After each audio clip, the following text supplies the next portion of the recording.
এই যে অন্যায়, এই যে জুলুম, এই যে ইনকনসিস্টেন্সি, সমাজের অসঙ্গতির প্রধান কারণ জাস্টিস নাই, সুবিচার নাই, সুশাসন নাই। শেষবারের মতো আওয়াজ করে বলেন তো, আমরা বাংলাদেশে আদল চাই কি চাই না?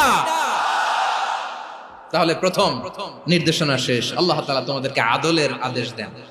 এরপরে আল্লাহ বললেন, আমি তোমাদেরকে ইহসানের আদেশ দেই। ইন্নাল্লাহা ইয়া'মুরু বিল আদলি ওয়াল ইহসান। আমি তোমাদেরকে যেমনি আদলের নির্দেশনা দেই, তেমনি ভাবে তোমাদেরকে ইহসানের নির্দেশনা দেই। ইহসান, আওয়াজ করে সবাই বলেন তো ইহসান। ইহসান মানে কারো প্রতি সফট হার্টেড হওয়া, মহানুভব হওয়া, অনুগ্রহ পরায়ণ হওয়া, অনুগ্রহশীল হওয়া, একে অপরের প্রতি দয়াদ্র হওয়া। একে অপরের প্রতি দয়াদ্র অনুগ্রহশীল হওয়া ছাড়া মানবিক সমাজ কশিনকালেও গঠন করা সম্ভব